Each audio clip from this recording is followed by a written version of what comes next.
Hello friends, आपका अपने educational platform let's smart study में वेलकम है। आई होप आप लोग की तैयारी बहुत अच्छे से चल रही होगी। तो इसी सेशन में अभी हमने टाइम मैनेजमेंट का पूरा टॉपिक कवर कर लिया है। तो अब मैं इसके लिए टाइम मैनेजमेंट का एमसीक्यू लेके आई हूँ। मोस्ट इम्पॉर्टेंट एमसीक्यू है जो आपके आगामी टीजीटी पीजीटी या कोई भी होम साइंस के कॉम्पिटिटिव एग्ज़ाम्स हो, सब में ये बहुत ही महत्वपूर्ण है। क्योंकि अगर हम टॉपिक वाइज एक एक क्वेश्चन अच्छे से कवर करते चलेंगे तो हमें बहुत अच्छे से कॉन्सेप्ट भी क्लियर होगा और हमें बहुत सारी चीज़ें याद करने की ज़रूरत नहीं पड़ेगी, रटने की ज़रूरत नहीं पड़ेगी। हमें कॉन्सेप्ट वाइज वो चीज़ें याद होती चली जाएंगी और हम बहुत सारे क्वेश्चन जो नहीं भी आते होंगे एग्ज़ाम्स में, हम कॉन्सेप्ट के आधार पे वो क्वेश्चन जो है सही करके आ जाएंगे। तो चलिए स्टार्ट करते हैं। क्वेश्चन फर्स्ट है, निम्नलिखित में से कौन से समय व्यवस्थापन के साधन हैं? नंबर 1 पे है कार्यवक्र, सेकंड है विश्राम अवधि, थर्ड है मुद्रा पोस्चर, फोर्थ है अत्यधिक भार पीक लोड। इस क्वेश्चन को हम कूट के द्वारा सॉल्व करेंगे। ज़्यादातर नेट के एग्ज़ाम में ऐसे क्वेश्चंस आते हैं कूट के द्वारा, लेकिन अभी सभी तरह के, चाहे एलटी वगैरह में भी आप दे सकते हैं, जीआईसी में इस टाइप के क्वेश्चन पूछे जा रहे हैं, डीएसएसबी में इस टाइप के क्वेश्चंस आते हैं। तो ये बहुत ही इम्पॉर्टेंट है। तो देख लेते हैं कूट क्या दिया हुआ है। ए है 1 2 3, बी में है 1 2 4, सी में है 2 3 4, डी में है 1 3 4। तो चलिए स्टार्ट करते हैं। तो समय व्यवस्थापन के जो यहाँ पे साधन की बात कर रहा है, साधन वो एक्चुअली टूल्स की बात कर रहा है। किसकी? टूल्स की। कई कई किताबों में आपको साधन करके लिखा हुआ दिखाई देगा और लेकिन वो है टूल्स ही एक्चुअली। और कई किताबों में यंत्र करके, समय व्यवस्थापन के यंत्र ऐसे करके दिखाई देगा। आप जब मंजू पाटनी की बुक देखेंगे तो उसमें जो है आपको समय व्यवस्थापन के यंत्र जो बताए गए हैं वो 4 बताए गए हैं। उसमें आपके कार्यवक्र जो है वो है, विश्राम अवधि है, कार्यवक्र है, विश्राम अवधि है, अत्यधिक भार है और इसके अलावा कार्य सरलीकरण। ये यहाँ पे 4 बताए गए हैं। वहीं पे वृंदा सिंह की किताब में जो है समय व्यवस्थापन के निर्धारक तत्व करके जो बताया गया है, ये भी टूल्स इन टाइम मैनेजमेंट है। यहाँ पे बहुत सारे बताए गए हैं, जैसे समय मूल्य हो गया, समय मानक हो गया, फिर समय क्रम हो गया, फिर यहाँ पे भी देखिए अत्यधिक भार पीक लोड की बात की गई है, कार्यवक्र की बात की गई है, विश्राम काल की बात की गई है। तो ये अलग अलग बताए गए हैं, तो इसमें कंफ्यूज होने की ज़रूरत नहीं है बहुत ज़्यादा। साधन वही होता है।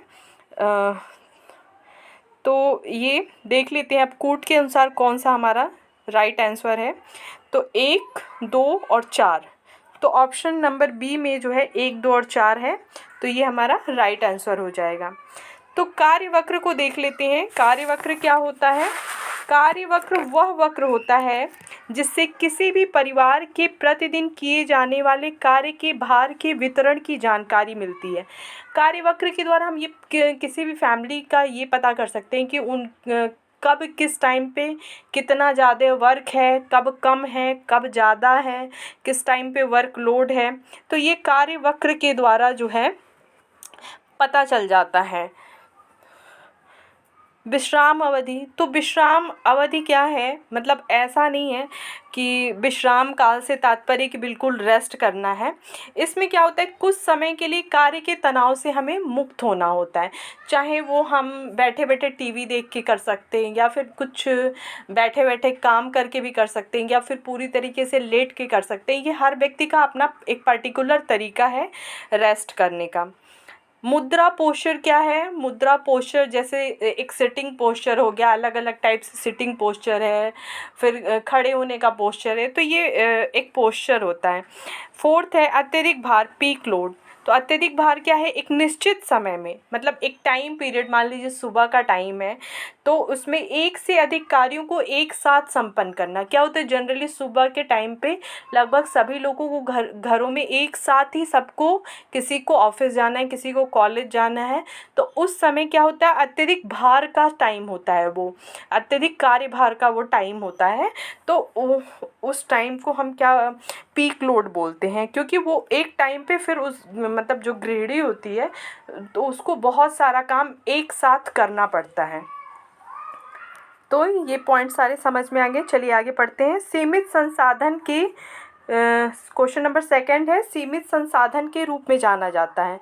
तो ये समय और शक्ति है, फर्स्ट ऑप्शन है समय को, सेकंड ऑप्शन है शक्ति को, सी है दोनों को, और डी है इनमें से कोई नहीं। अभी मैं फर्स्ट सेकंड ऐसे पढ़ती फिर ABCD, तो इससे कंफ्यूज मत होइएगा। ये तो जो है मतलब ऐसे लिखा हुआ है, चाहे आप उसको 1 2 3 कर लो, चाहे ABCD कर लो। तो सीमित संसाधन के रूप में तो समय और शक्ति, सबको पता है कि सबके पास 24 आवर्स है और एक लिमिटेड सबके पास एनर्जी है। ऐसा नहीं कि अनलिमिटेड है, वो पूरी दिन रात करते जा रहे हैं, बिना थके करते जा रहे हैं, ऐसा बिल्कुल नहीं है। तो समय और शक्ति दोनों ही जो हैं क्या है, सीमित संसाधन है। तो इसका राइट आंसर हो जाएगा सी। नेक्स्ट क्वेश्चन पे आ जाते हैं। अत्यधिक कार्यभार का समय होता है। तो अत्यधिक कार्यभार का समय क्या समय हो सकता है, क्वेश्चन को समझिए, हो सकता है। यहाँ पे लिखा है, ए है वार्षिक, बी है मासिक, सी है दैनिक, डी है इनमें से सभी। तो आप देखते होंगे जनरली जो है अत्यधिक कार्यभार का समय जो है वो हर व्यक्ति का अलग अलग है, हर जगह का अलग अलग है, हर गृहिणी का अलग अलग है। किसी के वहाँ दैनिक भी होता है, बहुत ज़्यादा कार्यभार रहता है, किसी के वहाँ मासिक होता है, कभी कभी महीने में ऐसा होता है कि हाँ बहुत साफ़ सफाई करनी है, गेस्ट आ गए, ऐसा हो सकता है। वार्षिक होता है, कुछ लोग साल में एक बार ही उनके वहाँ बहुत ज़्यादा जो है इस टाइप से वर्कलोड आ जाता है, कोई फंक्शन ऑर्गेनाइज कर दिए, कुछ ऐसे जो है छोटे मोटे पार्टीज़ हो गई, तो इस टाइप से जो है अत्यधिक कार्य, तो ये सभी होगा इसमें से। इसका सही आंसर क्या होगा, इनमें से सभी। क्वेश्चन नंबर फोर्थ है, समय प्रबंधन प्रक्रिया की किस योजना में, क्वेश्चन को ध्यान से समझिएगा, समय प्रबंधन प्रक्रिया की किस योजना में कार्य का जो क्रम है निर्धारित होता है, परंतु कौन सा कार्य कब करना है इसका निर्धारण नहीं होता है। इसका निर्धारण क्या होता है, नहीं होता है। कौन सा कार्य कब करना है इसका निर्धारण नहीं होता है। तो मैं आपको ये समय प्रबंधन प्रक्रिया में जो योजना है, जो 3 टाइप की जो योजनाएं हैं वो मैं डिटेल्स में पढ़ा चुकी हूँ। तो जो है आप जा कर के प्लेलिस्ट में देख लीजिएगा, तो वहाँ से आपको बहुत अच्छे से इसका कॉन्सेप्ट क्लियर हो जाएगा कि क्या यहाँ पे है। लेकिन मैं यहाँ पे थोड़ा बहुत आपको हाइलाइटेड बता देती हूँ। साधारण योजना, ए ऑप्शन है साधारण योजना, बी है विस्तृत योजना, सी है समय अनुसूची, डी है उपरोक्त सभी। तो साधारण योजना जो होती है इसमें क्या हम करते हैं, छोटे बड़े जो भी कार्य हैं हम उसकी एक सूची बना लेते हैं। जो भी हमारे छोटे बड़े घरों में जो भी कार्य हैं उसकी एक सूची बना लेते हैं, लेकिन हम उसमें कोई टाइम निर्धारित नहीं करते कि हमें ये काम इस समय करना है, या एक क्रम भी निर्धारित नहीं होता है कि इस कार्य के बाद ये कार्य करना। एक डाटा बना लेते हैं, एक माइंड सेट कर लेते हैं कि हाँ ये कार्य है हमारे पास, बस इतना ही होता है साधारण योजना में। जनरली अगर गृहिणी के पास समय होता है, उसका मूड होता है तो वो कार्य करती है, अदरवाइज वो छोड़ भी देती है, स्किप भी कर सकती है साधारण योजना में। सेकंड है विस्तृत योजना। तो विस्तृत योजना में क्या होता है कि हम इसमें कार्य को जो है विस्तृत और नियोजित करके सूची बना लेते हैं। इसमें एक हम क्रम दे देते हैं कि हाँ इस कार्य के बाद हम ये कार्य करेंगे, लेकिन परंतु इसमें भी क्या होता है, समय निर्धारित नहीं होता है कि हम कब कौन सा काम करेंगे और कितनी देर में उसको ख़त्म कर देंगे, एक टाइम पीरियड नहीं निर्धारित होता है। समय अनुसूची सी है। तो समय अनुसूची में क्या होता है कि इसमें समय मतलब पूरी जो कार्य योजना हम बनाते हैं, जो अपनी प्लानिंग बनाते हैं कि हाँ ये हमारे पास कार्य है, इसमें समय के क्रम के साथ ही कार्य करने का अनुमानित समय भी निर्धारित करते हैं हम इसमें, कि हाँ हमें किचन का काम इतने टाइम तक ख़त्म कर देना है, हमें जो धुलाई का कार्य इतने टाइम में ख़त्म कर देना है। तो हमारा क्वेश्चन यही पूछ रहा था कि इसमें कौन सा कार्य कब करना है इसका निर्धारण नहीं होता है। तो साधारण योजना में तो कुछ भी नहीं होता है। समय अनुसूची में आपने देखा कि इसमें कार्य का क्रम और कितने समय में कार्य करना है ये अनुमानित समय भी निर्धारित होता है। तो विस्तृत योजना जो होती है, जो विस्तृत योजना है उसमें जो है कौन सा कार्य कब करना है इसका निर्धारण नहीं होता है। तो इसका राइट आंसर हो जाएगा विस्तृत योजना। नेक्स्ट क्वेश्चन पे हम आ जाते हैं। क्वेश्चन नंबर 5, पारिवारिक जीवन चक्र में समय व्यवस्थापन हेतु कितनी अवस्थाएं हैं? तो पारिवारिक जीवन चक्र में समय व्यवस्थापन हेतु अवस्थाएं, ये भी मैं आपको पढ़ा चुकी हूँ, बहुत ही डिटेल और अच्छे से पढ़ा चुकी हूँ। तो प्लीज़ आप लोग प्लेलिस्ट में जा कर के इस वीडियो को ज़रूर देखिए और समय का टाइम मैनेजमेंट का जो भी मैंने टॉपिक पूरा अलग अलग पार्ट में करके बहुत अच्छे से बनाया हूँ, वहाँ पे आप देख सकते हैं। तो ऑप्शन ए है 2, बी है 3, सी है 4 और डी है 5। तो पारिवारिक जीवन चक्र की जो अवस्थाएं होती हैं वो इसका राइट आंसर हो जाएगा यहाँ पे 5। तो कौन कौन सी अवस्थाएं होती हैं इसमें देखिए, जो प्रथम अवस्था होती है, प्रथम अवस्था इसमें क्या होता है कि इसमें केवल पति पत्नी होते हैं, ठीक है। और द्वितीय अवस्था में जो सेकंड स्टेज समझ लीजिए, जो द्वितीय अवस्था होती है उसमें पति पत्नी के अलावा आप बच्चे भी हो जाते हैं, तो ये एक तरीके से विस्तृत अवस्था होती है। तीसरी अवस्था क्या होती है, जो थर्ड है वो आपका जो है, इसमें क्या होता है, अब जो बच्चे हैं वो क्या होते हैं कि जो होते हैं वो जो है स्कूल जाने लगते हैं, मध्य स्कूल या उच्च स्कूल में वो जाने लगते हैं। तो यहाँ पे जो थर्ड स्टेज है इसमें बच्चे स्कूल जाने लगते हैं। और जो फोर्थ स्टेज है, इस स्टेज में क्या होता है कि बच्चों का हायर एजुकेशन हो जाता है। और कुछ पेरेंट्स ऐसे भी होते हैं जो इस स्टेज में ही जो है अपने बच्चों की शादियां वगैरह कर देते हैं। तो जब यहाँ पे बच्चे बड़े हो जाते हैं ना, तो यहाँ पे धीरे धीरे जो गृहिणी का कार्यभार है वो कम हो जाता है। और लास्ट जो फिफ्थ स्टेज होती है, इसमें क्या होता है कि बच्चे जो है पूर्णतः आत्मनिर्भर हो जाते हैं। इसमें पेरेंट्स अपने बच्चों की शादी ब्याह करके सारी जिम्मेदारियों से निश्चिंत हो जाते हैं। तो ये एक तरीके से संकुचित अवस्था भी एक तरीके से कही जाती है। तो यहाँ पे जो गृहिणी होती है, अब उसके पास क्या होता है, पर्याप्त समय होता है। अब उसके पास अपने लिए अपने मन पसंद का कोई भी कार्य करने के लिए पर्याप्त समय होता है, उसके पास वर्कलोड नहीं होता है। तो ये पारिवारिक जीवन चक्र की 5 अवस्थाएं हैं। नेक्स्ट क्वेश्चन है क्वेश्चन नंबर 6,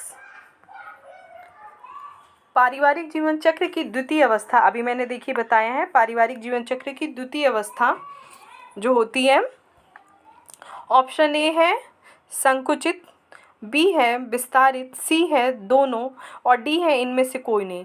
तो इसका सही आंसर अभी मैंने बताया था कि जो सेकंड स्टेज होती है वो विस्तारित होती है। क्यों? क्योंकि वहाँ पे पति पत्नी के साथ बच्चे हो जाते हैं, ठीक है, तो वहाँ फैमिली बढ़ती है।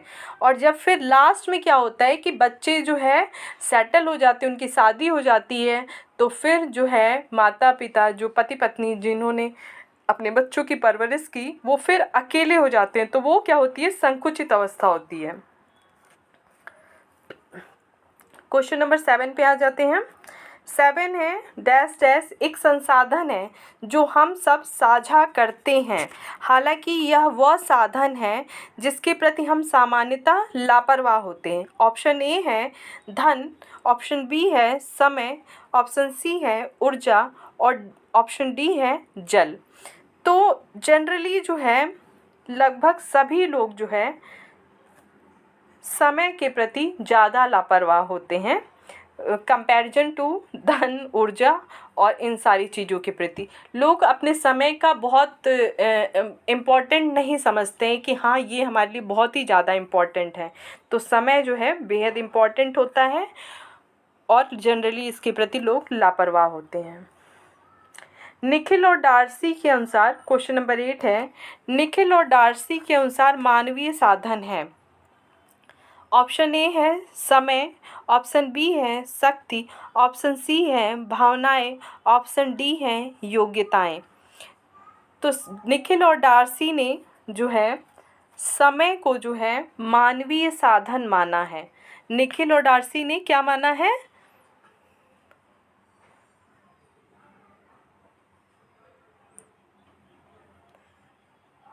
समय को मानवीय साधन माना है।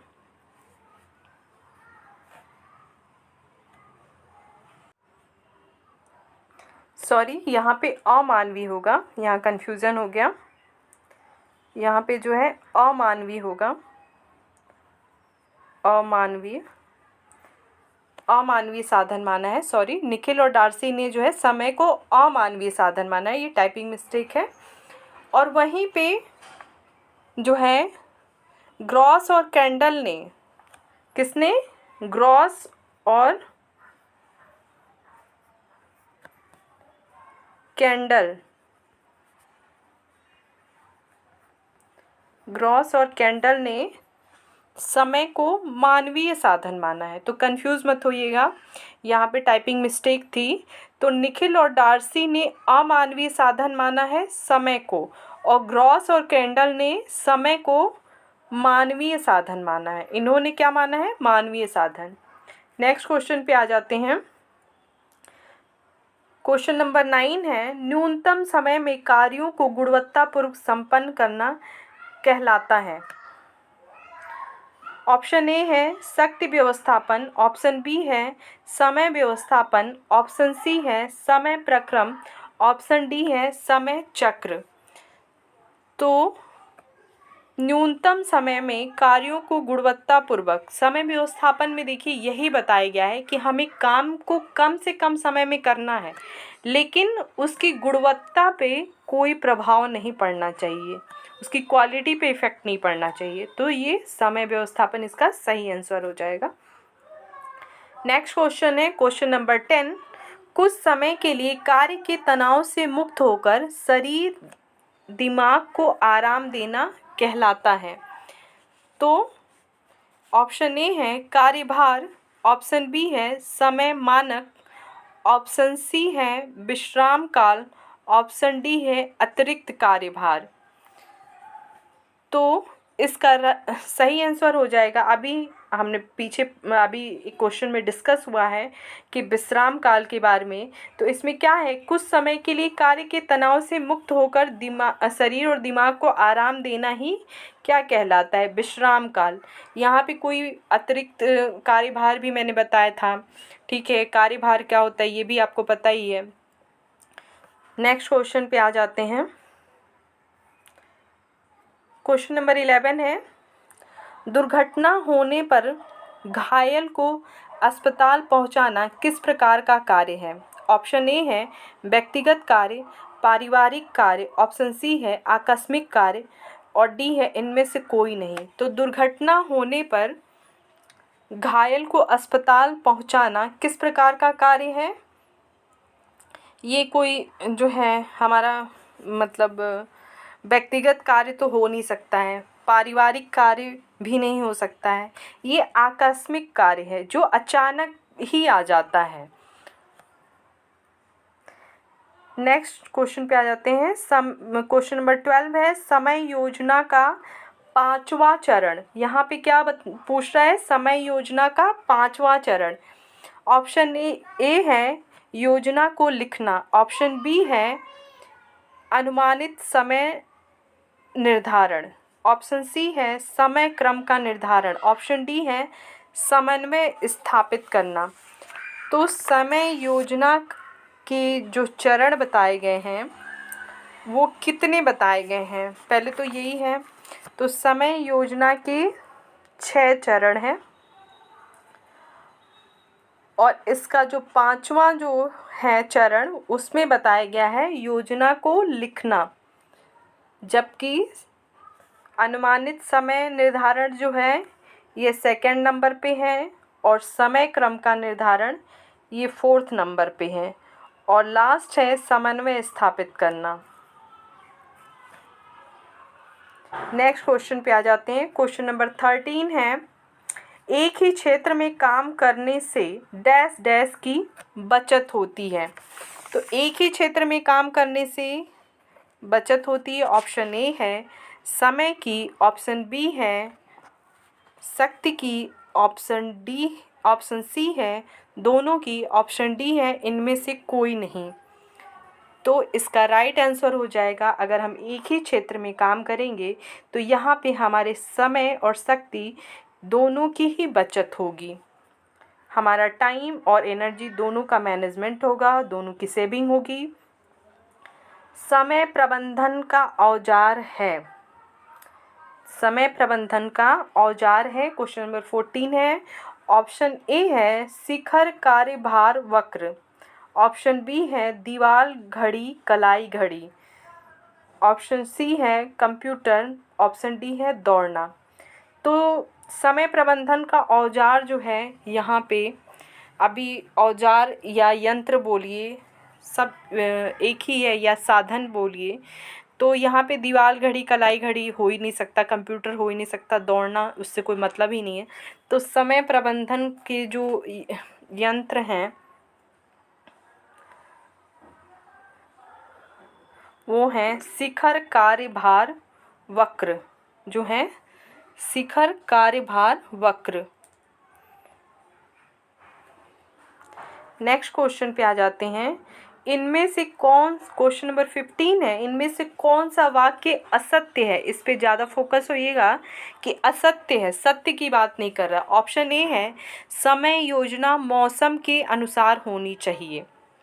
तो ये तो ऑप्शन बिल्कुल सही है, ये सत्य है एक तरीके से कि समय योजना हम जो भी बना रहे हैं वो अकॉर्डिंग टू सीजन होना चाहिए।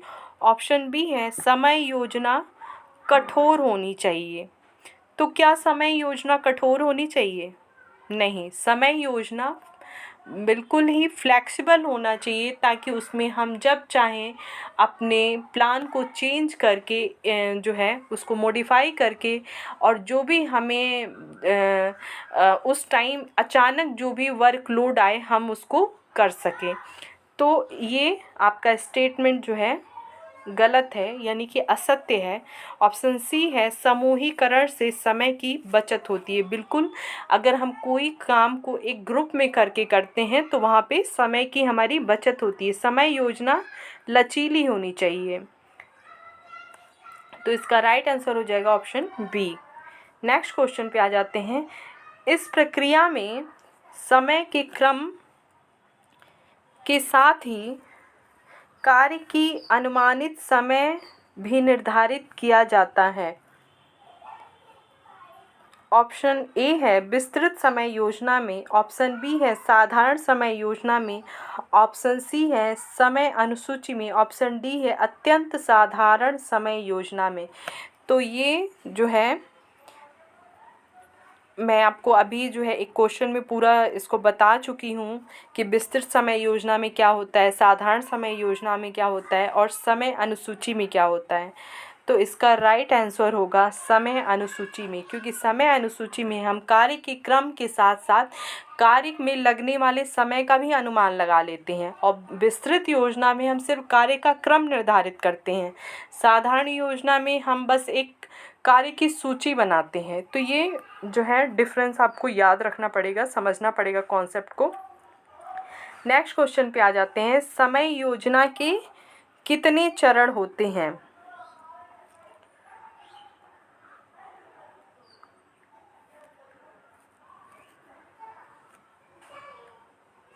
तो समय योजना के कितने चरण होते हैं? ऑप्शन ए है 3, ऑप्शन बी है 5, ऑप्शन सी है 4, ऑप्शन डी है 6। तो समय योजना के चरण अभी मैं एक क्वेश्चन में आपको बताई हूँ कि समय योजना के कितने चरण होते हैं, तो इसके 6 चरण होते हैं। फर्स्ट में हम क्या करते हैं, समय योजना का जो फर्स्ट चरण है, इसमें हम सभी कार्यों की एक सूची बना लेते हैं। इसमें हम क्या करते हैं, कार्यों की सूची बना लेते हैं। सेकंड में हम कार्य करने का अनुमानित समय जो होता है, एक अनुमान लगाते हैं कि ये कार्य इतने में संपन्न हो जाएगा। फिर थर्ड में हम क्या करते हैं कि जो भी कुल लगने वाला समय है, मतलब हम जो कार्य की सूची बनाए हैं और जो अनुमान लगाए हैं कि इतना समय लगेगा, तो कुल लगने वाले समय और जो हमारे पास समय उपलब्ध है उसमें हम उसको क्या करते हैं, एक समन्वय सामंजस्य बैठाते हैं। फिर फोर्थ में हम क्या करते हैं, समय का क्रम निर्धारित करते हैं। फोर्थ में क्या करते हैं, समय का क्रम निर्धारित करते हैं। 5 में क्या करते हैं, योजना को लिख लेते हैं। और 6 में क्या करते हैं, जो है यदि व्यक्तिगत योजना जो है, जो हमारी पर्सनल योजना है, उसमें अन्य लोग भी अगर शामिल हैं तो उसमें हम समन्वय कर लेते हैं। तो ये 6 स्टेप होते हैं समय योजना के। नेक्स्ट क्वेश्चन है क्वेश्चन नंबर 18 जो है, ये स्टेटमेंट और रीज़न वाला क्वेश्चन है। ये ज़्यादातर जनरली जो है इस टाइप के क्वेश्चन नेट के एग्ज़ाम्स में आपको देखने को मिलते होंगे, कथन और कारण वाले। तो कथन क्या है, स्टेटमेंट क्या है, प्रत्येक व्यक्ति की कार्य क्षमता भिन्न भिन्न होती है। और कारण है इसका, व्यक्ति की कार्य क्षमता को कार्यवक्र द्वारा आसानी से समझा जा सकता है। अब यहाँ पे क्या है, ऑप्शन ए और आर दोनों सही हैं तथा आर ए की सही व्याख्या है। ऑप्शन बी क्या है, ए और आर दोनों सही है परंतु आर ए की सही व्याख्या नहीं है। ऑप्शन सी क्या है, ए सही है परंतु आर गलत है। ऑप्शन डी, ए गलत है परंतु आर सही है। तो हम फिर से स्टेटमेंट को देखते हैं, क्या है, प्रत्येक व्यक्ति की कार्य क्षमता भिन्न भिन्न होती है। तो बिल्कुल सही बात है कि हर व्यक्ति के कार्य करने की जो क्षमता है वो अलग अलग है। कोई 2 घंटे काम कर सकता है, कोई 5 घंटे काम कर सकता है, कोई 8 घंटे काम कर सकता है बिना थके। तो हर व्यक्ति की अपनी एक कार्य क्षमता है। इसका कारण क्या दिया है, इस स्टेटमेंट का जो कारण दिया है, रीज़न दिया है, व्यक्ति की कार्य क्षमता को कार्यवक्र द्वारा आसानी से समझा जा सकता है। अभी मैंने बताया आपको कार्यवक्र के बारे में कि कार्यवक्र वह वक्र है जिसके द्वारा किसी भी परिवार के प्रतिदिन किए जाने वाले कार्य के भार के वितरण की जानकारी मिलती है। तो इससे व्यक्ति की कार्य क्षमता पता चल जाती है ना कि हाँ, इस टाइम पे इस व्यक्ति ने इतना काम किया, बिना थके ऐसे काम किया। तो वहाँ से तो इसका रीज़न भी एकदम सही दिया है। तो इसका ऑप्शन ए सही हो जाएगा कि ए और आर दोनों सही हैं तथा आर ए की सही व्याख्या है। नेक्स्ट क्वेश्चन पे आ जाते हैं हम। समय का आकलन संभव है। समय का आकलन संभव है। ऑप्शन ए है मनोवैज्ञानिक समय से, ऑप्शन बी है जैविक समय से, ऑप्शन सी है समय चक्र से। तो समय का आकलन जो है, मनोवैज्ञानिक समय क्या होता है, तो मनोवैज्ञानिक समय जो है एक हम जो हम जो सोचते हैं, अनुमान लगाते हैं, जब हम एग्ज़ाम हॉल्स में बैठते हैं तो क्या होता है कि वहाँ पे समय बहुत तेज़ी से भागता है।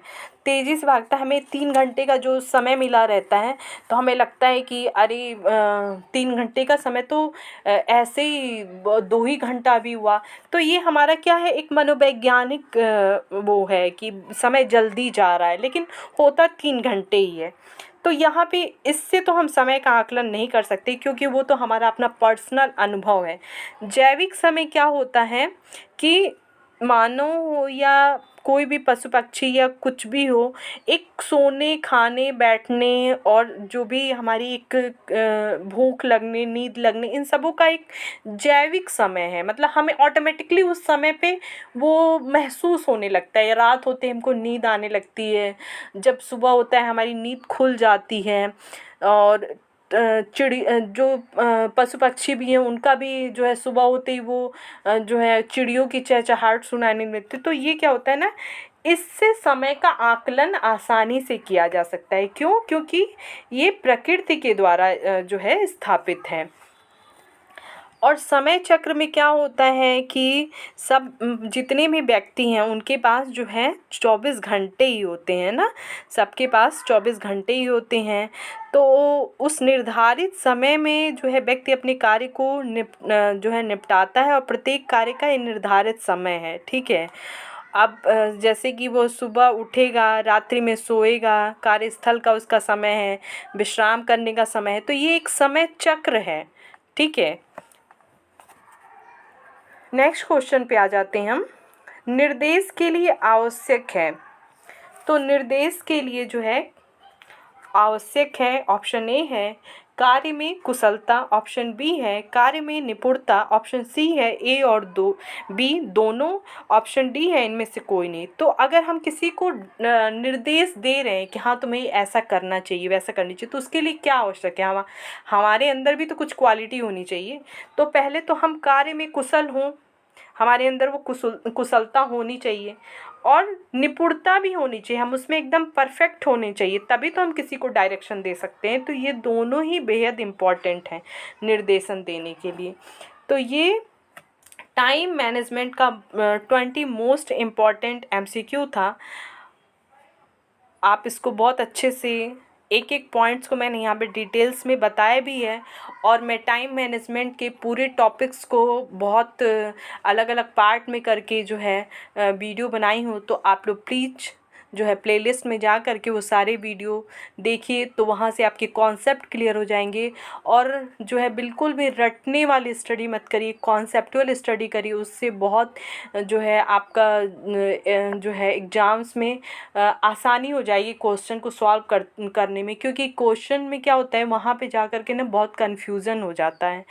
तो अगर हम कॉन्सेप्ट वाइज स्टडी करेंगे तो हमें बिल्कुल भी क्वेश्चन कितना भी घुमा के पूछेगा, हम वहाँ पे कंफ्यूज नहीं होंगे।